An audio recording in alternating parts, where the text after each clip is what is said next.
akan kuliah tentang terapi dari tumor dan kista ya.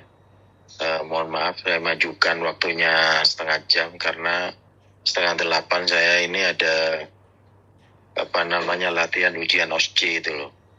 Makanya saya majukan jamnya. Oke ya.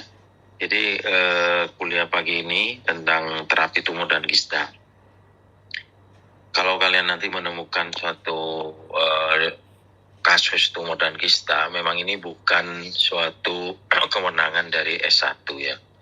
Tapi di kewenangan kalian adalah sampai pada diagnosa. Tetapi kalian juga harus tahu bahwa terapi apa saja yang bisa dilakukan kalau misalkan kalau menemukan kasus tumor dan kista. Kalian hanya sampai pada diagnosa dan nanti bisa dirujuk ke dokter spesialis ya. Nah, kalau secara umum nanti akan saya jabarkan bagaimana terapi tentang tumor dan kista. Slide. Tumor secara garis besar itu dibagi menjadi dua ya, tumor jinak dan tumor ganas. Jadi kalau tumor jinak itu benign, kalau tumor ganas itu maligna. Nah, tumor ganas sendiri ada yang ya sarkoma, ada yang karsinoma. Jadi perbedaannya itu kalau yang karsinoma itu berasal dari epitel, sedangkan kalau yang sarkoma itu dari jaringan mesenkim atau dari jaringan tulang.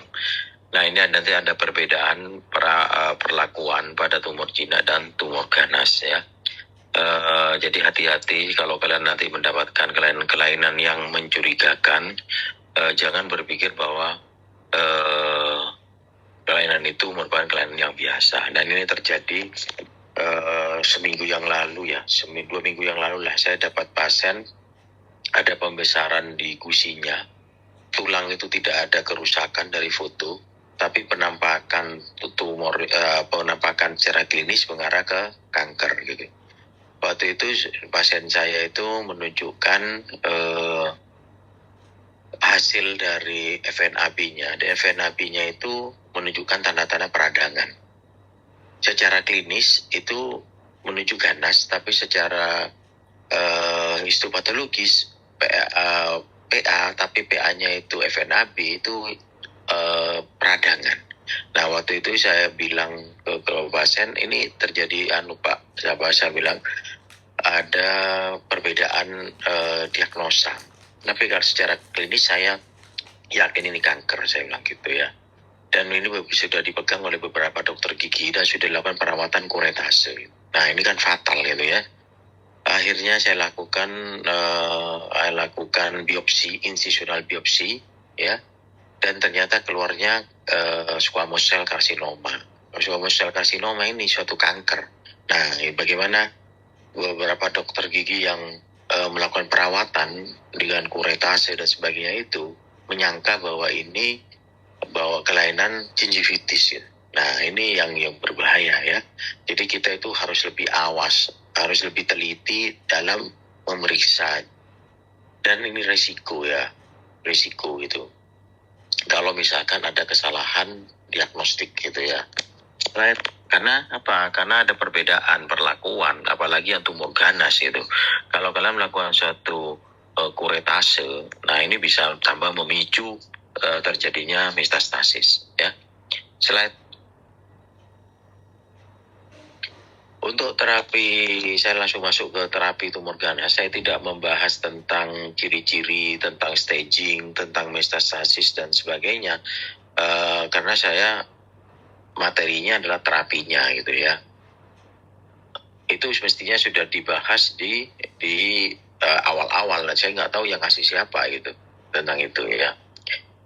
Nah, untuk terapi tumor ganas itu macamnya adalah pembedahan, radioterapi, kemoterapi, imunoterapi, dan kombinasi. Jadi ada beberapa pasien yang harus bisa dilakukan langsung pembedahan. Bisa juga di radioterapi dulu, bisa juga di kemoterapi. Tergantung apa ya? Tergantung pada yang pertama tergantung kepada selnya itu sendiri. Selnya itu sensitif pada apa? Apakah sensitif pada radioterapi radiosensitif atau sensitif pada kemoterapi. Dari ada beberapa tumor ganas yang dia itu lebih berefek kalau misalkan di radioterapi atau di kemoterapi gitu ya. Kemudian yang kedua tergantung pada staging ya. Stagingnya berapa? Stagingnya itu berapa mili? Dia masuk di staging ini nanti berhubungan dengan ukuran, berhubungan dengan letak ya. Kemudian tergantung juga pada metastasis gitu. Apakah stagingnya 1, 2, 3, dan 4 gitu. Kalau stagingnya itu sudah 4, itu cenderung yang dipilih radioterapi atau kemoterapi. Tapi kalau stagingnya 1 atau 2, itu bisa langsung dilakukan pembedahan gitu ya. Jadi bisa tergantung kepada staging, bisa juga tergantung kepada selnya itu jenis dari tumornya itu radiosensitif atau sensitif pada kemoterapi gitu ya. Tapi ada juga yang kombinasi gitu. Jadi dikombinasi artinya di radioterapi atau di kemoterapi dulu, kemudian agak kecil baru dilakukan pembedahan. Ya, itu bisa saja seperti itu. Yaitu kalau misalkan ukuran dari tumornya itu besar. Yang kedua, biasanya kalau dia melibatkan atau terdekat dengan organ-organ yang vital gitu. Slide. Untuk pembedahan, pertimbangan yang harus dilakukan yang pertama keadaan umumnya dulu ya. Keadaan umum pasien itu kadang suatu pasien dinyatakan awalnya itu bagus untuk dilakukan pembedahan, tapi karena menunda dia bisa menjadi inoperable, artinya tidak bisa dioperasi lagi. Kenapa? Karena ukurannya sudah bertambah besar. Kenapa seperti itu? Karena pada tumor ganas tingkat penyebarannya dan tingkat pertumbuhan dari tumornya itu semakin lama akan semakin cepat gitu. Jadi kalau misalkan ditunda ke suatu tindakan, maka dia akan berkembang lebih cepat lagi gitu. Ya, nah pada tumor ganas itu umumnya kondisi umum pasien itu jelek gitu ya. Artinya apa? Ciri khas dari kanker itu menyebabkan penurunan berat badan yang sangat signifikan. Nah ini makanya harus diperbaiki dulu. Kemudian ukuran tumor yang awalnya itu operable bisa saja menjadi yang bisa menjadi operable atau non operable. Artinya suatu keganasan itu karena pertumbuhannya yang agresif, yang cepat, itu bisa awalnya dinyatakan bisa dilakukan operasi. Nanti kalau misalkan menunda, maka bisa juga dinyatakan unoperable, artinya tidak dapat lagi dioperasi dengan pembedahan. Jadi pilihannya nanti akhirnya ke radioterapi atau kemoterapi gitu ya. Kemudian lokasi tumor itu juga harus kalian pikirkan. Semakin ke posterior, semakin dalam, artinya menuju ke organ-organ yang lebih dalam itu menjadi tidak baik gitu ya. Karena apa? Karena semakin ke dalam penyebarannya itu akan semakin luas gitu. Nah ini yang harus dipertimbangkan oleh operator ya. Slide.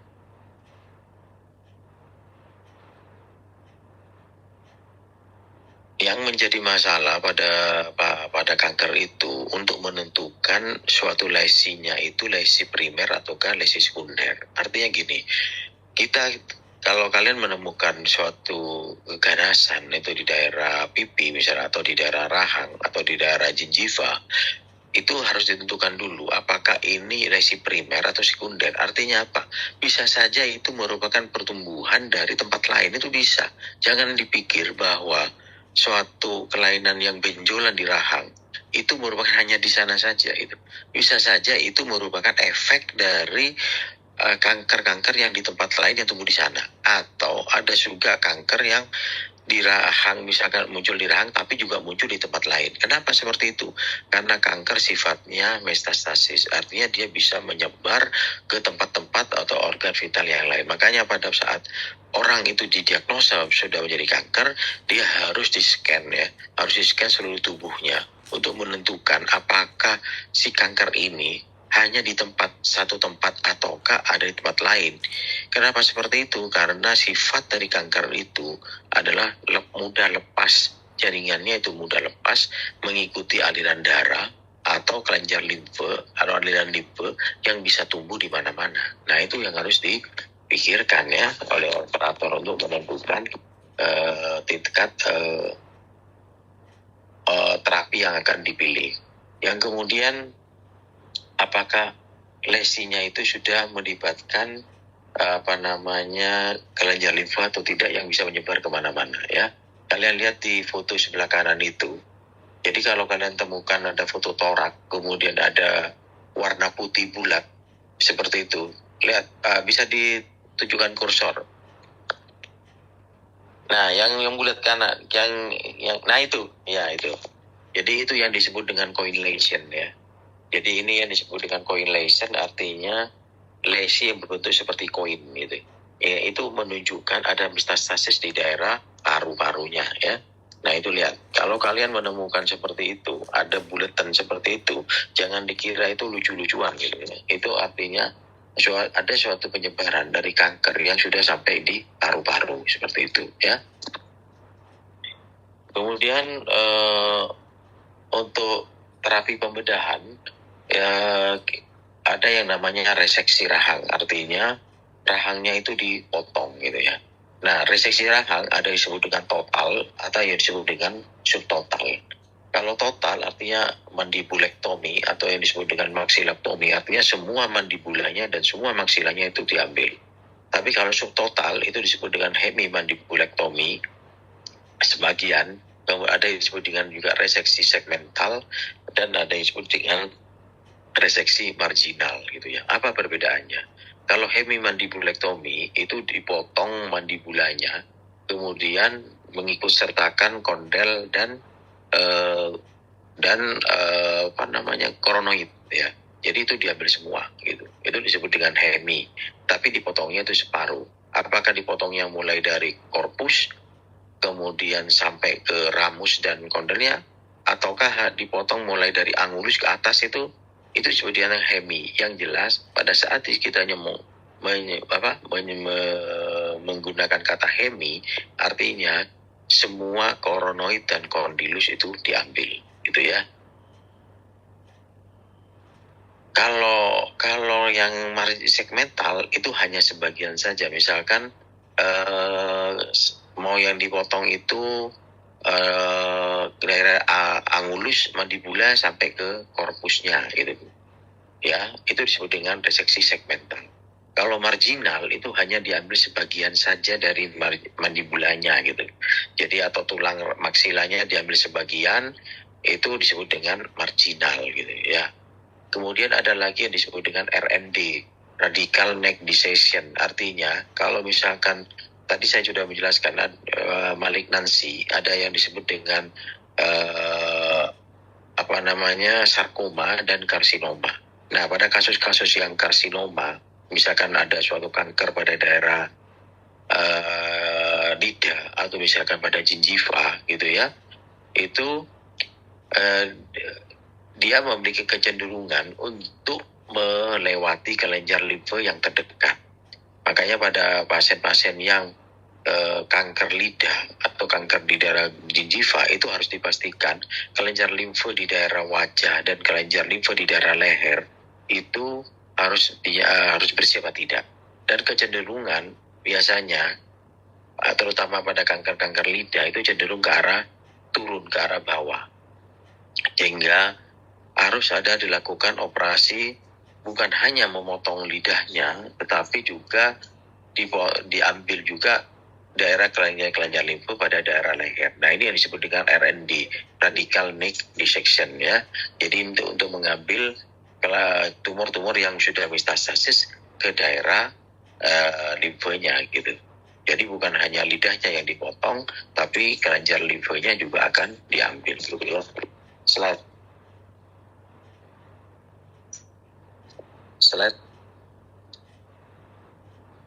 Nah, ini kalian lihat kelenjar limfe itu ada di daerah wajah dan juga ada di daerah leher ya, dan juga di seluruh tubuh gitu. Jadi kalau misalkan nanti didiagnosa squamous cell carcinoma misalkan gitu ya, seperti yang pasien saya ceritakan tadi, itu maka akan diambil semua kelenjar limfe yang ada di daerah lehernya itu ya. Jadi yang ditunjukkan itu di daerah sternocleido mastoid itu akan dibagi menjadi 3 regio itu, regio anterior, regio superior, medius dan inferior. Nah itu juga akan diambil di situ. Itu sebagai dengan radical neck dissection. Ya.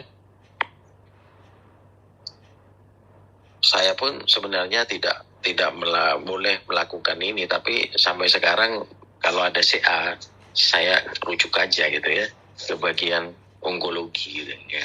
Nah seperti yang pasien yang saya kemarin saya tadi ceritakan itu akhirnya bukan dipegang onko, dipegang oleh kepala dan leher gitu ya, beda kepala dan leher. Itu yang saya dapat informasi dari saudara pasiennya itu juga kemungkinan besar akan dilakukan pemotongan rahang dan RND ini gitu. Jadi harus hati-hati ya, kalian harus bisa membedakan apakah kanker ataukah itu hanya kelainan gingivitis saja gitu, dan periodontitis itu. Ya, nah ini harus lebih teliti dalam mendiagnosa. Ini sudah perbedaan perawatannya sangat jauh sekali. Kalau hanya gingivitis, periodontitis hanya dikuret gitu, mungkin ya, hanya di scaling. Tapi kalau sudah kanker, maka harus dipotong, akhirnya dipotong rahangnya dan dilakukan RND ini gitu. Ya. Dan itu pasti nanti akan diteruskan dengan kemoterapi pasti gitu ya. Karena squamous cell carcinoma itu ada 2 jenis, ada yang well differentiated dan ada yang poorly gitu ya. Itu yang perbedaannya ya. Slide.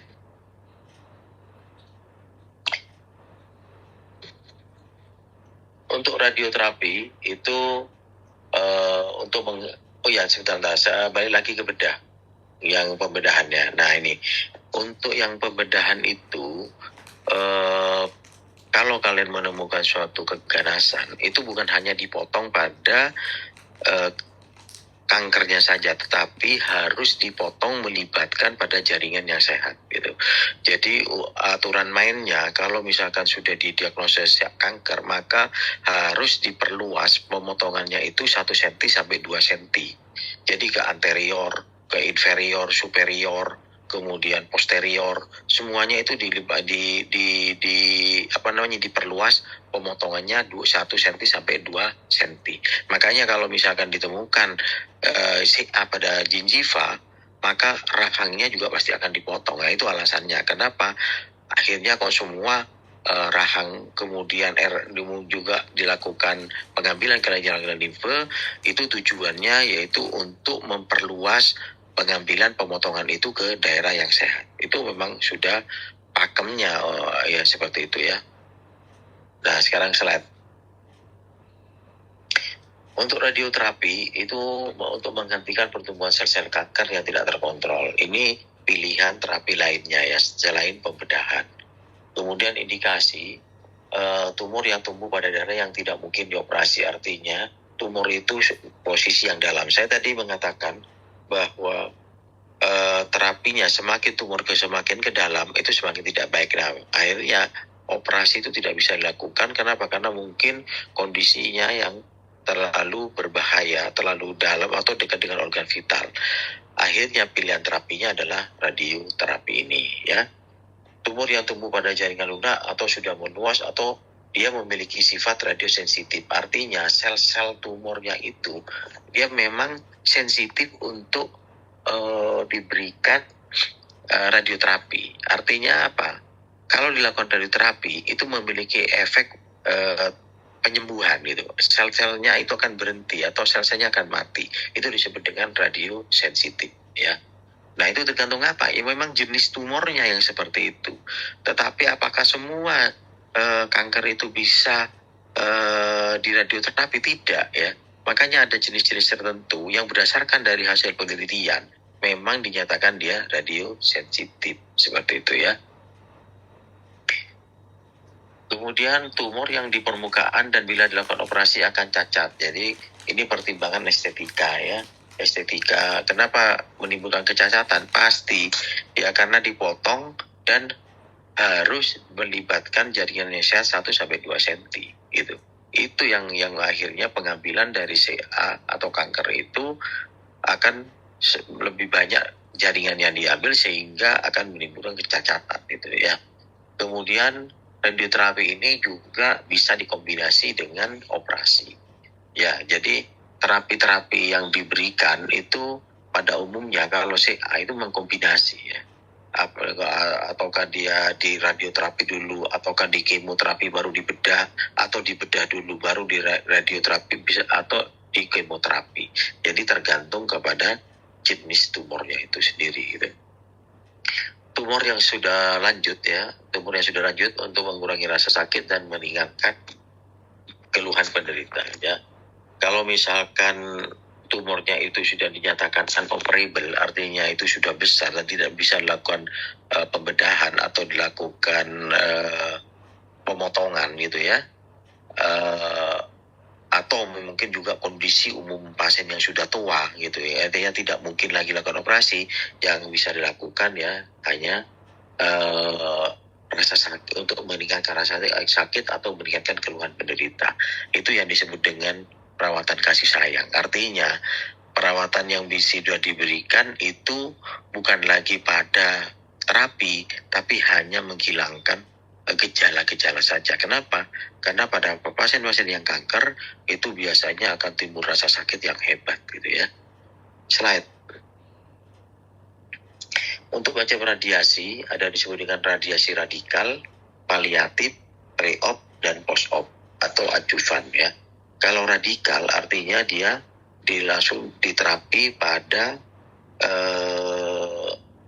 tumornya itu. Jadi radioterapi ini ada yang disebut juga dengan yang sekarang berkembang itu radioterapi invasif. Artinya si radioterapinya itu dimasukkan ke dalam tubuh yang dekat pada daerah kankernya itu.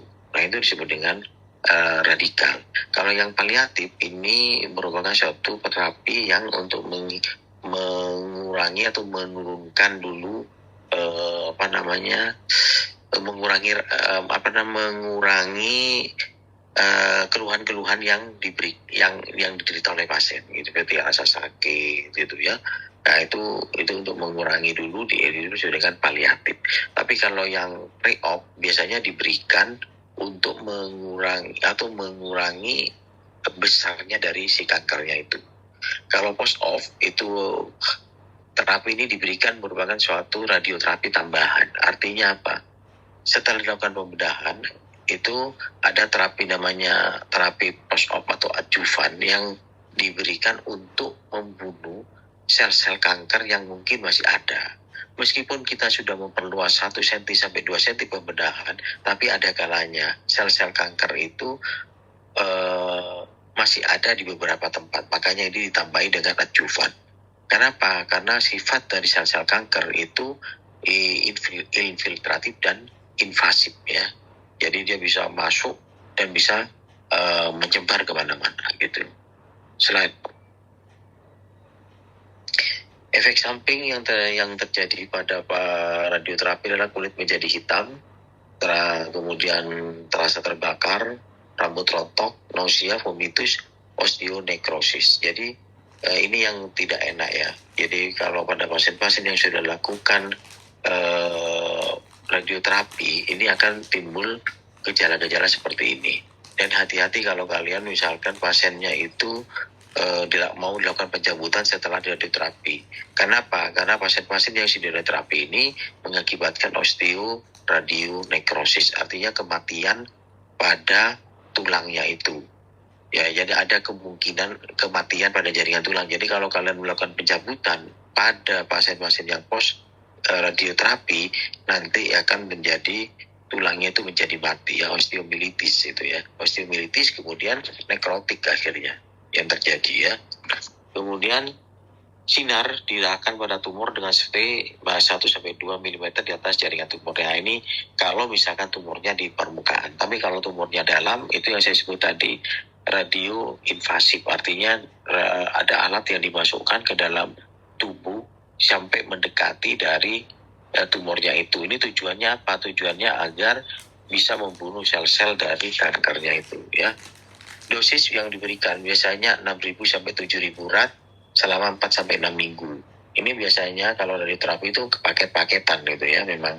Jadi nanti dilihat responnya dari kankernya itu. Apakah sudah berespon, mengecil, atau tetap atau tambah besar. Itu biasanya dievaluasi itu ya. Kemudian bahan-bahan radioterapi yang digunakan adalah radioaktif atau radioisotop ya. Slide. Kemoterapi tujuannya adalah untuk menghambat dan mengurangi pertumbuhan jaringan tumor dengan mencegah infeksi lokal atau umum ya. Jadi perbedaan antara kemoterapi dan radioterapi, kalau radioterapi itu menggunakan menggunakan sinar ya. Tapi kalau kemoterapi dengan obat-obatan ya. Indikasi kalau kemoterapi ini itu tumor yang kanker yang besar yang tidak dapat dinyatakan operasi atau di radioterapi. Jadi pilihannya kalau misalkan tidak bisa di pembedahan atau radioterapi ya kemoterapi yang bisa dilakukan gitu ya. Kemudian pre-op untuk mencegah pertumbuhan lebih lanjut. Kemudian bisa juga kemoterapi ini merupakan kombinasi ya. Jadi ini yang saya sebutkan bahwa terapi dari kanker itu nanti dilihat berdasarkan jenis tumornya, berdasarkan besarnya, dan berdasarkan kondisi umum pasien, ya, juga berdasarkan kedekatan dengan organ-organ vital, gitu. Slide. Obat-obatan yang sering dipakai yaitu golongan anti-aging agent, ya, anti-aging agent seperti siklofosfamida, kemudian antimetabolik, contohnya metronidazole dan fluorouracil ini ya. Kemudian juga bisa juga diberikan antibiotik bleomycin, vinblastine dan vincristin dan antidiabetes. Tapi ini yang biasanya yang melakukan kemoterapi itu dokter-dokter penyakit dalam atau juga dokter-dokter onkologi gitu ya. Itu yang melakukan gitu. Nah, di sini ada beberapa dokter penyakit dalam juga sekarang ada yang tidak mau, jadi langsung dikirim ke onkologi gitu. Makanya saya sendiri akhirnya menghindari melakukan CA. Kenapa? Karena tingkat keberhasilannya CA ini memang masih diperdebatkan gitu ya. Efek samping pemberian kemoterapi adalah vomitus, nausea, mucositis, dan otot kerusakan struktur tulang. Jadi mirip ya antara kemoterapi dan radioterapi. Itu pasti akan menimbulkan efek-efek pada pasien selama melakukan perawatan. Slide. Imunoterapi sekarang juga sudah mulai dikembangkan. Jadi menurut penelitian-penelitian yang dilakukan, ini imunoterapi itu dengan cara meningkatkan imunitas penderita dengan memberikan antigen berupa vaksin dan sel tumor sejenis atau vaksin bakteri. Ini sudah dikembangkan mulai tahun 1970 ya. Tapi sampai sekarang ini juga menjadi pilihan terapi yang dilakukan pada sel-sel kanker ya. Slide. Untuk terapi tumor jinak itu pilihannya eksisi, dredging, dan reseksi ya. Nah, ini yang saya untuk membedakan terapi tumor jinak dan tumor ganas. Kalau pada tumor ganas, pada jaring, kalau misalkan terjadi pada jaringan lunak, itu tidak dilakukan eksisi juga, tapi namanya eksisi luas. Eksisi luas itu yang melibatkan jaringan yang sehat 1-2 cm. Tapi kalau tumor jinak, eksisinya hanya pada jaringan lesinya itu saja. Kalaupun mau diperluas ya mungkin sedikit, tidak sampai 1 cm ya. Tapi tetap melibatkan jaringan lunak, jaringan yang sehat, tetapi tidak seluas pada jaringan kanker, pada kanker, pada tumor ganas ya. Itu yang membedakan eksisi pada tumor jinak dan tumor ganas ya. Untuk dredging itu dilakukan dengan pengerokan ya. Kenapa? Karena tumor jinak itu memiliki sifat yang infiltratif tapi hanya lokal saja. Ini perbedaannya. Kalau yang tumor jinak itu hanya pada daerah sekitarnya, mungkin sekitar 1-2 mili atau 5 mili masuk dalam tulang. Paling banyak segitu. Tapi kalau tumor ganas bisa jauh kemana-mana ke seluruh tubuh, ya. Itu yang membedakan. Nah, kalau dredging ini nanti setelah seleksinya itu diambil, maka dilakukan penggeboran pada daerah tulang-tulang. Misalkan ada tumor jinak di mandibula misalkan gitu ya. Nah, nanti setelah diambil, di tumor mandibulanya itu dibor sekitar 1-2 mili ke bawah. Itu untuk apa? Untuk mengambil kira-kira jaringan-jaringan tumornya itu yang sudah masuk ke tulang itu. Nah, yang berikutnya adalah reseksi. Reseksi sama ini dengan tumor ganas, artinya dipotong rahangnya gitu ya. Slide. Eksisi itu tekniknya dengan sama seperti kalau kita melakukan pencabutan ya, bisa dengan menggunakan lokal anestesi, bisa juga dengan menggunakan general anestesi. Ya, nah kalau eksisi itu langsung diambil. Jadi kalau tumor sudah dia yakin operatornya bahwa itu adalah tumor, itu bisa saja langsung eksisional biopsi, artinya dipotong kemudian langsung dibiopsi. Tapi kalau misalkan bisa juga insisional biopsi ya, jadi hanya dia biopsi dulu, diambil sedikit baru lakukan operasi pemotongan eksisi. Nah, ini tergantung juga operatornya, tergantung juga besarnya tumor. Misalkan tumornya hanya 1 cm misalkan, jadi sekalian aja diambil kemudian dibiopsi. Tapi kalau tumornya yang rata-rata besar, misalkan 5 cm gitu ya, atau lebih, nah itu biasanya insisional biopsi dulu untuk meyakinkan bahwa ini jinak apa ganas. Kalau misalkan jinak baru bisa lakukan eksisi seperti itu ya. Nah, untuk tindakan ini pasti memerlukan lokal anestesi atau general, itu tergantung juga besarnya, tergantung juga berapa luas itu diambil, berapa kemungkinan terjadinya perdarahan, ya. Kemudian bagaimana perlu rekonstruksi jaringan setelah dilakukan pemotongan. Nah, itu kalau harus pertimbangan dari operator, apakah memungkinkan dilakukan secara lokal ataukah harus dengan menggunakan general anestesi. Slide. Ini contohnya ya, kalau yang tumor jinak, ini yang saya lakukan hanya dengan general anestesi. Ya, ini waktu itu diagnosanya kalau nggak salah mixed tumor kalau nggak salah waktu itu ya. Jadi dibuka, kemudian diambil giginya, kemudian tumor di daerah tulang-tulangnya juga dipotong seperti itu ya. Slide. Nah, ini tumornya, gigi-giginya yang masih ada itu diambil semua. Kemudian, nah ini hanya sebagian aja yang diambil gitu ya. Dan jangan tulang-tulang yang terdekat itu juga bisa dibor atau juga bisa dikena beltang untuk mengambil jaringan tumor yang mungkin infiltratif ke jaringan lokal tersebut ya. Slide. Nah, ini ambuloblastoma. Nah, ini bedanya dredging ya.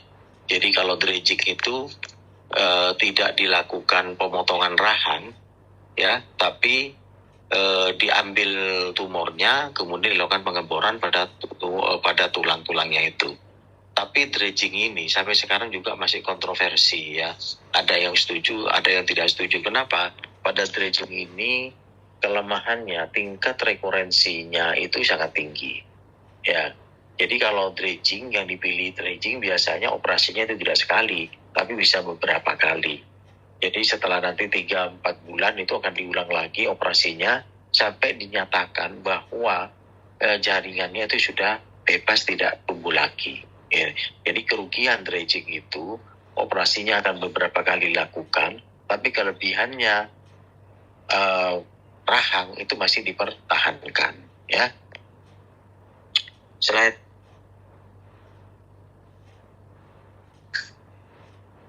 Untuk reseksi ada yang disebut dengan tadi yang saya sebutkan, reseksi marginal, segmental, hemi, dan total ya. Jadi hemimandibulectomy artinya separuh mandibulanya diambil, atau hemimaksilektomi artinya sebagian dari maksilanya yang diambil ya. Slide.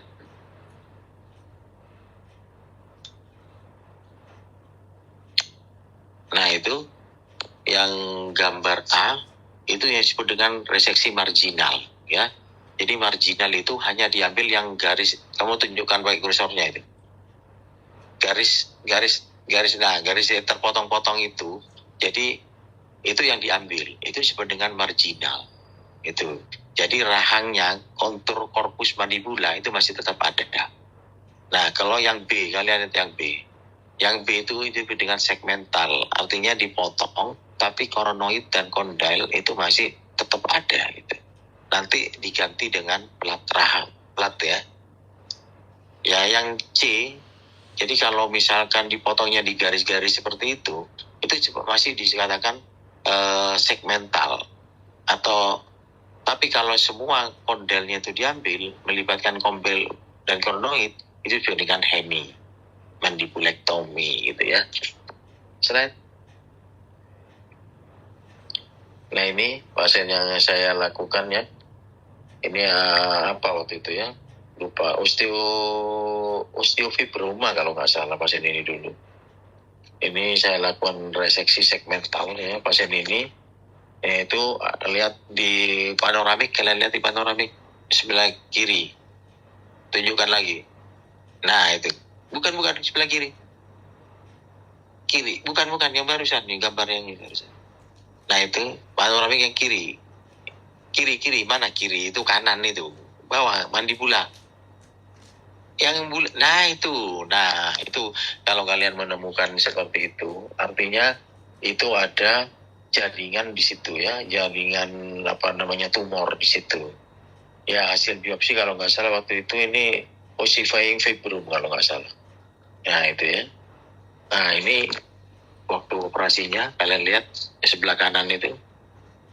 Nah itu terjadi pembesaran di situ, jaringan lunak dan juga masuk ke tulang itu. Akhirnya saya lakukan reseksi segmental pada pasien ini ya. Jadi dipotong rahangnya ya. Slide. Nah itu setelah dipotong itu ya. Setelah dipotong, kemudian mandibulanya saya ganti dengan plat AO itu. Atau disebut juga bridging plate. Ada yang ngomong itu bridging plate, ada yang disebut juga, ada yang ngomong plat rekonstruksi gitu. Jadi mandibulanya itu dipotong kemudian diganti dengan besi seperti itu ya. Bukan besi ini, stainless titanium. Bahannya itu titanium gitu ya. Slide.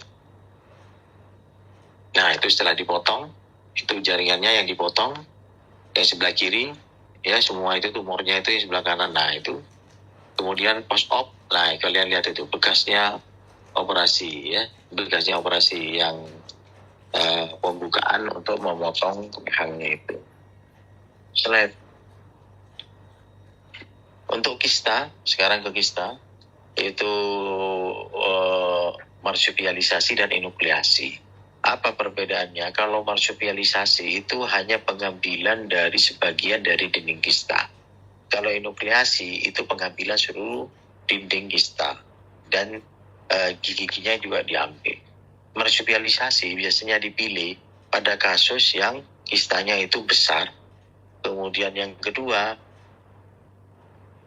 pada daerah yang kistanya itu dekat dengan organ vital. Jadi kalau diambil itu akan merusak dari organ-organ vital itu. Tetapi tingkat keberhasilan tetap paling bagus adalah enukleasi. Nah, kerugian dari marsupialisasi ini juga kemungkinan butuh operasi berikutnya. Kenapa? Karena ditunggu dulu sampai mengecil, baru dilakukan enukleasi. Tapi kalau enukleasi itu diambil langsung semuanya sudah. Kapsulnya diambil, kemudian gigi-gigi penyebab itu juga diambil. Nah itu yang membedakan marsupialisasi dan enukleasi ya. Slide. Ini teknik enukleasi ya. Jadi kalau ada misalkan ada kista di daerah maksila itu, kemudian yang A itu ya dilakukan infiltrasi, bisa menggunakan lokal anestesi, bisa juga dengan menggunakan general anestesi. Tergantung seberapa dalam, seberapa luas, kemudian pada tingkat perdarahannya seberapa itu tergantung dari keputusan operator, apakah dilakukan general atau dilakukan dengan lokal. Nah, pada prinsipnya kalau misalkan dilakukan kista itu yang pertama adalah pembuatan flap ya. Jadi di pembuatan flap, kemudian di seksi, lihat gambar B itu di seksi ya. Kemudian setelah itu dibuka, diambil kapsulnya, atau kalau misalkan masih ada tulang maka dibor dulu sampai ketemu kistanya lubangnya di situ, kemudian jaringan kapsulnya itu diambil. Nah itu yang C itu sudah pengambilan dari kapsulnya ya, yang D juga pengambilan kapsulnya itu ya, kemudian diperiksa setelah diambil, diperiksa di bekas lubangnya itu apakah seluruh kapsulnya itu terambil apa tidak. Kenapa? Kadang-kala mudah ruptur itu kapsulnya ya, sehingga dia harus dipastikan semua dari dinding kistanya itu terambil gitu ya. Kenapa? Kalau itu tertinggal nanti dia akan tumbuh lagi yang akan menyebabkan residual cyst itu. Makanya pada kista itu harus diambil secara bersih ya, itu yang paling penting itu. Slide.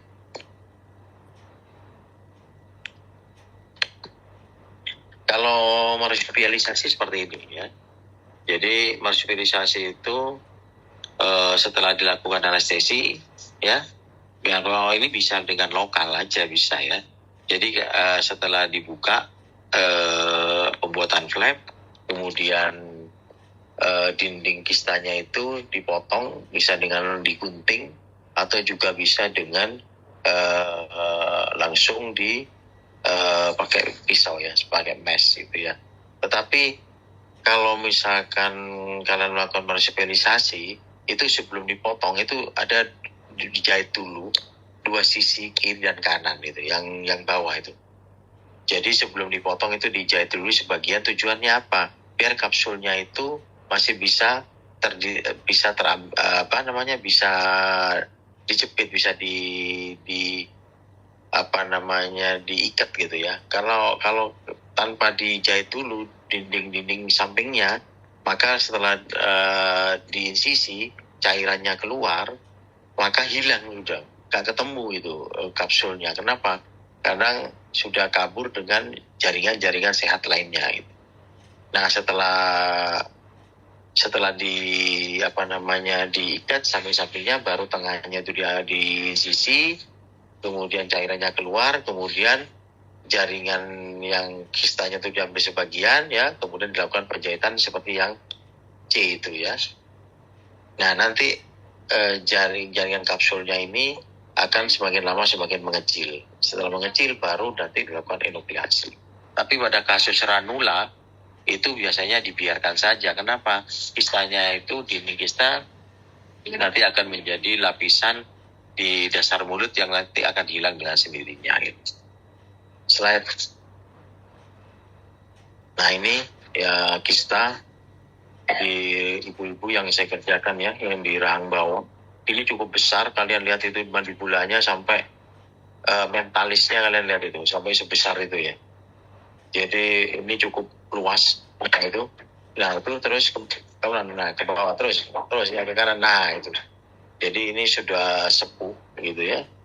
Ternyata ada kista yang cukup besar gitu. Kemudian saya lakukan intraoral aja, karena akses di intraoral ini kebetulan dapat gitu ya. Itu yang gambar kanan waktu operasinya ya. Gambar kanan itu. Slide.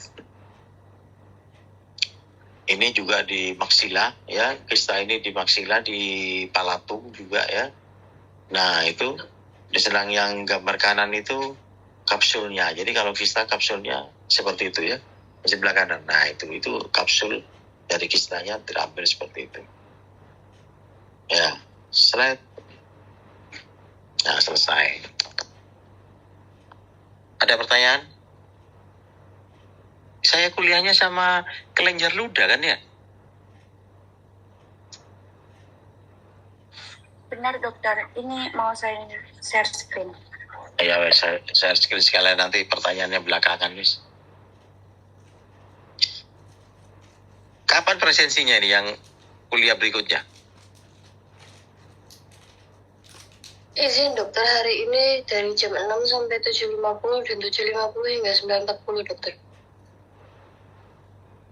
2 kali? Pagi ini? Kelas A dan B dokter. Oh, 7.50. Wah, ayo cepetan misalnya. Ayo slide.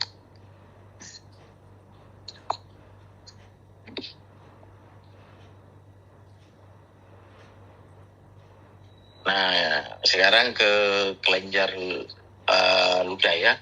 Jadi kelenjar ludah itu ada kelenjar ludah mayor dan kelenjar ludah minor ya.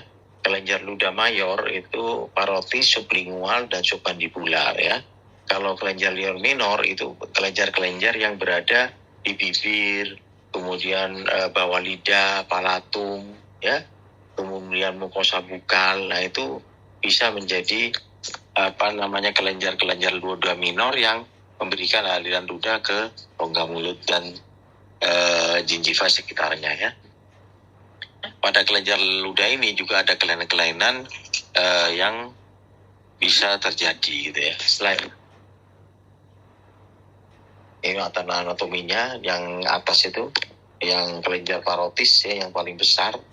Kemudian ada kelenjar sublingual, ada juga kelenjar submandibular ya. Selain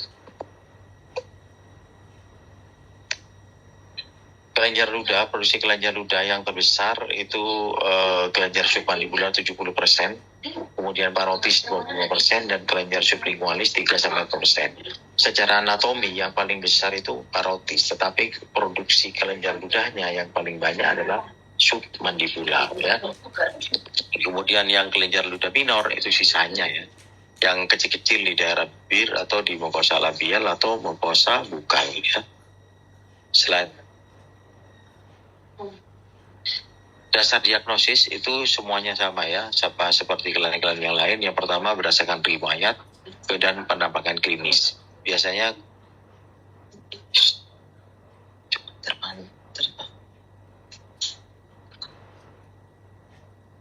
dasar diagnosis yang pertama itu dengan riwayat dan penampakan klinis. Biasanya kalau kelenjar ludah itu nanti ada pembengkakan ya, kemudian lunak, kemudian ada rasa sakit, biasanya seperti itu. Kemudian bisa dilakukan foto ya, apakah fotonya periapikal, foto okklusal, panoramik, CT scan, atau juga dengan sialografi atau maupun biopsi. Sialografi itu dimasukkan kontras biasanya ya, dimasukkan kontras ke duktusnya, kemudian nanti akan dilihat di sana ada penyumbatan apa tidak pada daerah kelenjar ludahnya itu. Slide. Untuk kelenjar ludah dibagi menjadi beberapa ya. Yang pertama obstruktif, kemudian mucus retention atau ekstravasasi, infeksi, trauma, tumor jinak, dan ganas. Ini yang kelainan pada kelenjar ludah itu ya. Slide. Untuk yang obstruktif contohnya adalah sialolitiasis. Artinya apa? Ada sialolit ya. Sialolit itu seperti batu kelenjar gitu ya. Jadi batu kelenjar ludah biasanya yang paling banyak yang saya temui itu di sublingual gitu ya. Ada beberapa pasien yang biasanya munculnya di situ. Ini biasanya terjadi karena ada penyumbatan pada kelenjar ludah sehingga akan terbentuk lama-lama akan terjadi seperti batu kelenjar ludah. Slide. Untuk yang mukus retensi, contohnya adalah mukokel dan ranula. Ya, kalau mukokel itu cenderungnya di daerah bibir ya. Tapi dan ini kelenjar liur minor kalau mukokel. Kalau ranula kelenjar liur mayor, biasanya di sublingual ya, paling sering kalau mukokel, kalau ranula gitu ya. Jadi ciri khasnya biasanya kalau ranula itu ada benjolan di bawah lidah, kemudian warnanya itu kuning kebiru-biruan, lunak, ada fluktuasi. Itu yang membedakan dengan diagnosis bandingnya itu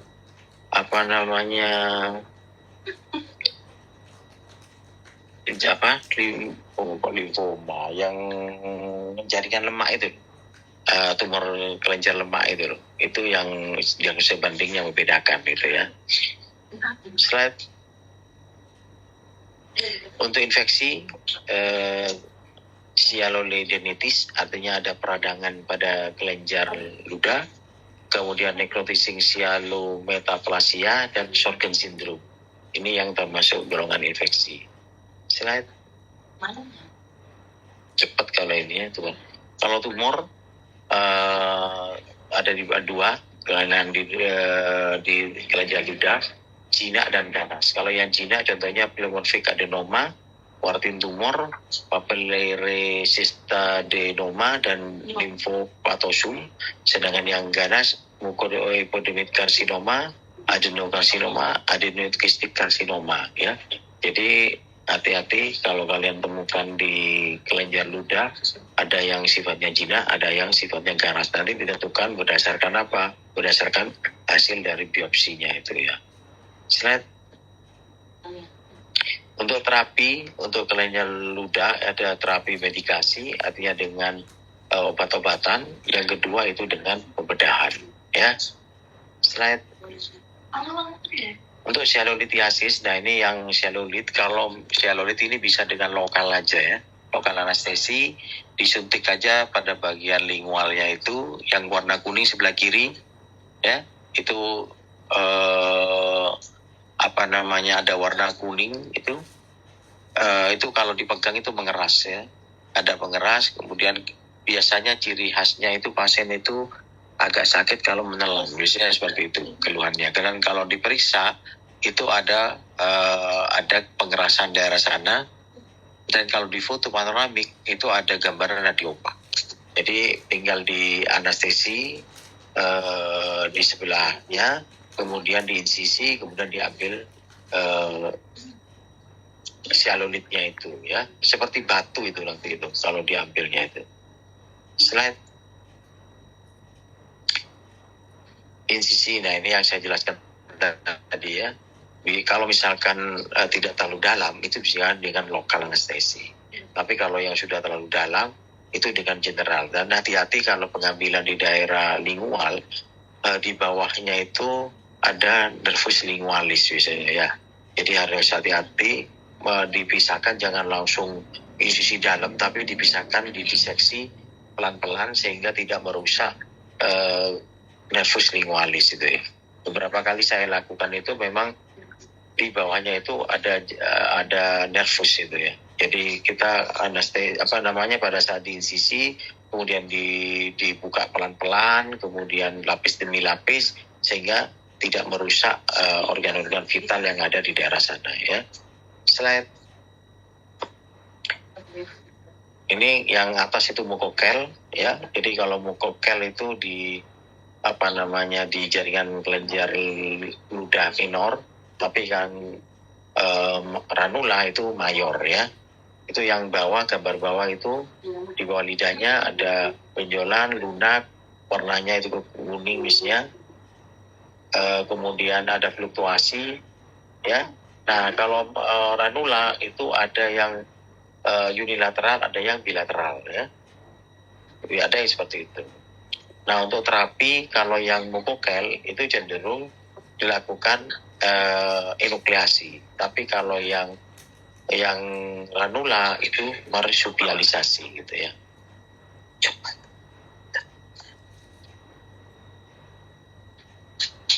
Slide. Nah ini pasien saya ya, saya lakukan marsupialisasi itu ya. Kemudian di anestesi ini saya lakukan lokal anestesi. Kenapa? Karena anaknya itu berani gitu ya, pertimbangan anaknya sudah berani. Kemudian yang kedua dia lebih praktis, lebih cepat. Kemudian akses ke daerah jaringan itu kan cepat ya, mudah ya dijangkau, sehingga pilihannya adalah di marsupialisasi. Itu yang gambar kanan kalian lihat, gambar kanan itu. Nah itu setelah dipotong kemudian dijahit dulu itu dijahit ke samping-sampingnya itu. Yang tadi gambar seperti kista itu. Yang tadi yang slide waktu terapi tumor dan kista, nah ini termasuk kista ini kan, ranula ini. Ya. Slide itu bolong, lihat kamu lihat sampingnya itu bolong itu. Nah itu kan bolong itu, terus itu pinggirannya kan jahitannya keliling gitu. Nah ya, ya seperti itu disebut ranula itu. Tapi pada kasus ini saya coba kombinasi gitu ya, kombinasi dengan enukleasi. Jadi kapsulnya coba saya kejar semaksimal mungkin. Ini yang sebelah kanan itu. Itu, nah itu. Sebenarnya cukup dimarsupialisasi, tapi saya coba pada kasus ini karena cukup besar. Saya coba ambil semaksimal mungkin kapsulnya untuk mencegah terjadinya rekurensi gitu. Tapi perlakuan di kasusnya sama seperti marsupialisasi, artinya dinding-dindingnya itu dikelilingnya itu diikat gitu, dijahit gitu ya. Slide. Dan hasilnya maksimal kok, pasiennya tidak ada kekambuhan gitu. Untuk yang kelainan berikutnya, yaitu yang kalau kelainan bakteri, virus, jamur, dan mikrobakteria ya, Sialodendritis, mumps, dan parotitis. Jadi kalau parotitis itu penyebabnya itu bakteri, kalau MAM itu penyebabnya adalah virus gitu ya. Sialodendritis ini biasanya cenderung ke arah bakteri penyebabnya ya. Slide. Terapi yang diberikan pada kasus ini adalah terapi suportif ya, kemudian infus, antibiotik, analgesik. Jadi cukup dengan obat-obatan saja kalau kelainannya virus atau bakteri, atau tidak perlu dilakukan pembedahan. Cukup dengan terapi suportif yang bisa diberikan seperti vitamin gitu ya. Kalau misalkan dia cairannya sulit makan, sulit minum, ya dijasang infus, kemudian pemberian antibiotik dan analgesik. Kenapa? Karena pasien-pasien yang kelainan mamas atau parotitis itu biasanya kesakitan. Jadi cukup dengan obat-obatan tanpa pembedahan. Slide. Necrotizing sialometaplasia merupakan proses inflamasi pada kelenjar liver minor palatum ya. Etiologi sampai sekarang tidak jelas, diduga karena penurunan aliran darah oleh karena trauma ya. Injeksi anestesi lokal, merokok, kencing manis, penyakit darah, tekanan dari protesa. Ini dugaannya gitu ya, dugaannya, karena sampai sekarang memang tidak diketahui dengan pasti gitu ya. Kemudian lesi di ulkus di palatum 1 cm, nyeri unilateral atau bilateral. Tapi kalau kalian menemukan ada lesi-lesi di daerah palatum atau di daerah jusi, itu harus di HPA ya, jadi harus di biopsi. Nah, secara klinis untuk membedakan apakah kelainan itu hanya kelainan biasa atau kelainan yang menuju ke arah kanker, kalian itu bisa lihat bentuk dari ulkusnya itu. Jadi kalau CA itu cenderung ulkusnya pinggiran dari tepinya dari lesi itu ada pengerasan gitu. Kemudian yang kedua mudah berdarah gitu. Tapi kalau tidak mudah berdarah, tidak ada pengerasan, lunak, kemudian tidak ada ada benjolan, tidak teraba, itu cenderung ke arah jinak gitu. Jadi jangan dipikir semua seperti misalkan sariawan lah. Kalian temukan, ini sariawan, ini stomatitis. Pasti stomatitis dikasih obat-obatan salep. Lihat dulu ya, bedakan. Kadang-kala itu suatu keganasan gitu ya. Jadi dilihat dulu secara detail, apakah di pinggiran dari lukanya itu ada pengerasan atau tidak gitu ya. Diraba saja, dirasakan. Kalau semuanya halus, itu cenderung ke arah jinak biasanya kelainannya. Slide. Sjögren syndrome itu dilihat secara primer itu adanya serostomia dan keratoconjunctivitis, kemudian sekunder adanya campuran primer dan kelenjar genika tumbuhnya disertai dengan radang di sendi ya. Gejala awal itu ada radang di sendi, kemudian diikuti dengan gejala di mata seperti matanya itu terasa panas, keluar cairan, dan ada pembesaran di glandula saliva ya. Kemudian secara diagnosa ditentukan dengan tes lab, kemudian sialografi dan biopsi. Ini Sjögren syndrome yang gejalanya bisa tampak diikuti dengan adanya nyeri-nyeri pada daerah sendi itu. Slide. Terapi yaitu pembuatan arteriosclerosis ductus dengan kateter plastik ya. Nah ini juga sampai sekarang terapinya juga menjadi yang paling tepat seperti apa itu juga karena agak susah ya. Kenapa pembuatan kateter atau ductus ini yang pernah saya lihat itu juga ada kegagalan juga akhirnya gitu ya. Karena itu tujuannya itu untuk mengalirkan si aliran ludahnya itu gitu.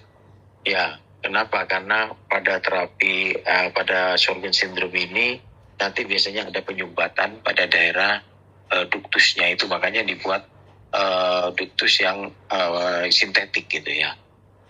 Kemudian kateter diberikan 40 hari sampai terjadi penetrasi ductus. Tujuannya apa? Jadi setelah dipasang kateter ini akan terbentuk saluran yang nantinya itu tempat keluarnya kelenjar gitu, aliran kelenjar ludah.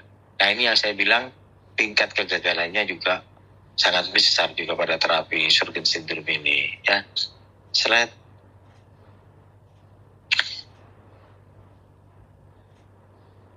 Atau perawatan simptomatik ya. Kalau misalkan nyeri ya dikasih analgetik, kalau kira-kira ada peradangan ya ditambahin dengan antibiotik ya seperti itulah. Agak susah memang terapi pada Sjögren syndrome ini. Kemudian juga saliva buatan atau air mata buatan. Kenapa? Karena cenderung kering akhirnya ya. Salivanya karena ada kelainan di ductusnya, alirannya itu tidak bagus sehingga mulut itu menjadi kering. Makanya harus dikasih saliva buatan pada Sjögren syndrome ini. Slide. Untuk trauma ya, adanya misalkan benturan pada kelenjar ludah dan ductus ini akan mengakibatkan kerusakan ya dari kelenjarnya itu. Nah kalau misalkan di daerah wajah itu nanti bisa juga berisiko adanya kelainan pada saraf-saraf di daerah fasial itu ya. Nah pada trauma, kalau misalkan traumanya itu kekuatannya itu cukup besar, itu akan menimbulkan kerusakan pada jaringan lunaknya juga gitu. Slide. Tumor jinak dan tumor ganas ini sama seperti tadi terapinya ya. Pada kelenjar ludah, kalau jinak ya dilakukan eksisi, tapi kalau yang ganas ya radioterapi, kemoterapi maupun eksisi luas. Nah, saya tidak menjelaskan lebih detail lagi karena tadi sudah dijelaskan di perawatan tumor jinak dan tumor ganas. Slide. Selesai. 6:30, 1 jam ya. Ada pertanyaan? Silakan.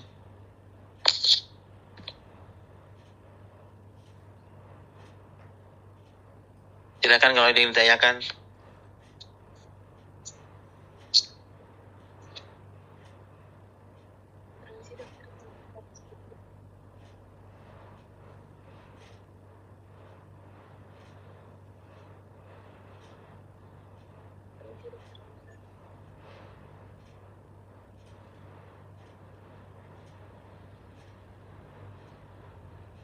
Ada yang ditanyakan?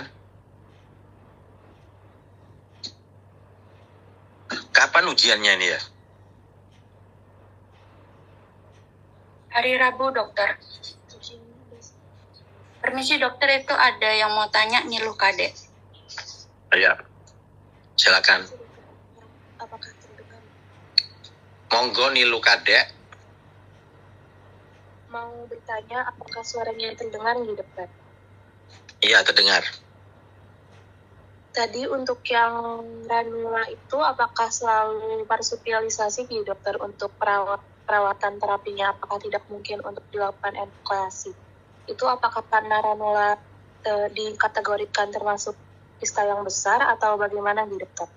Ya, jadi kalau ranula memang secara teori itu marsupialisasi saja sudah cukup. Karena kalau misalkan dia besar, kalau diambil secara enukleasi, itu nanti bisa ada cedera pada lingualisnya itu, gitu. Yang kedua, daerahnya dia daerah permukaan, gitu. Jadi bisa mudah langsung terjangkau, gitu. Kemudian yang ketiga, pengambilan dari ranula itu, kapsulnya itu nanti akan langsung menjadi lapisan dasar mulut gitu. Jadi sebenarnya dengan marsupialisasi aja udah cukup gitu. Karena tingkat kegagalannya itu lebih rendah kalau pada kasus ranula loh ya. Makanya pada yang saya tampilkan tadi, yang saya lakukan itu saya coba kombinasi gitu. Saya coba dengan enukleasi, tapi juga perlakuan seperti marsupialisasi gitu. Jadi setelah dibuka, kapsulnya saya kejar semaksimal mungkin saya ambil, kemudian penjahitan dengan marsupialisasi. Kalau normalnya enukleasi, penjahitan itu setelah dipotong, diambil, ya langsung jahit rapat, tidak dibuat terbuka seperti itu. Itu yang membedakan. Ya, jadi sebenarnya kalau ranula pun secara teori marsupialisasi itu sudah cukup. Gitu. Tapi kalau kista-kista di rahang, ya, kista di rahang, kemudian dilakukan ranula mungkin karena pertimbangan takut cederanya itu semakin besar, itu memang harus dilakukan 2 kali operasi karena menunggu dulu mengecil baru dilakukan enukleasi. Karena dinding kista yang ada di rahang tidak bisa hilang seperti yang di ranula, gitu. Itu yang membedakan. Baik, terima kasih dokter. Oke, ada lagi yang lain?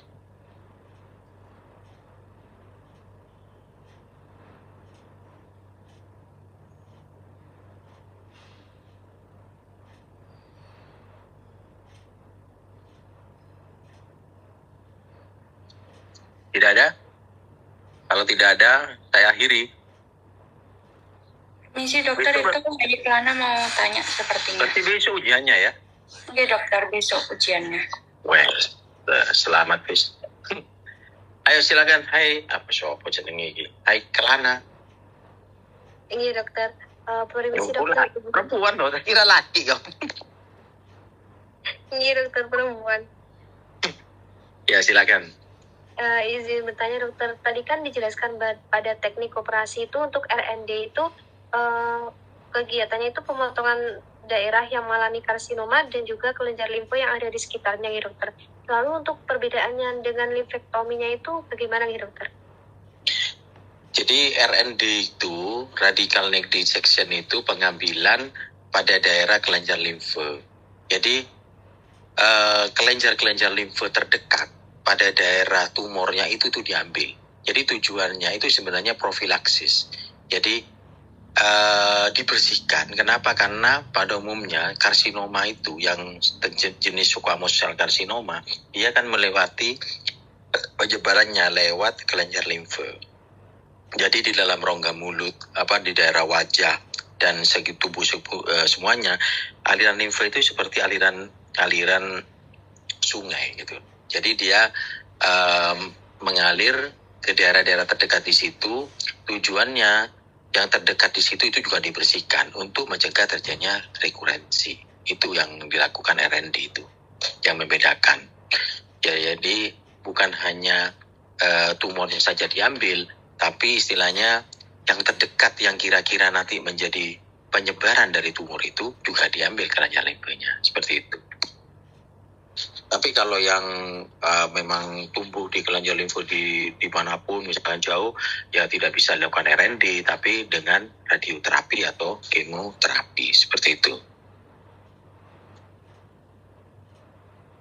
Baik dokter, terima kasih dokter.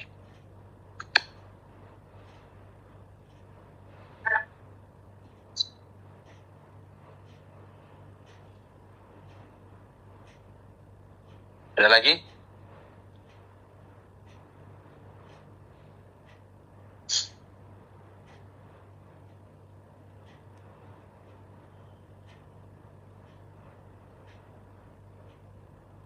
Ada? Kalau tidak ada, kita akhiri.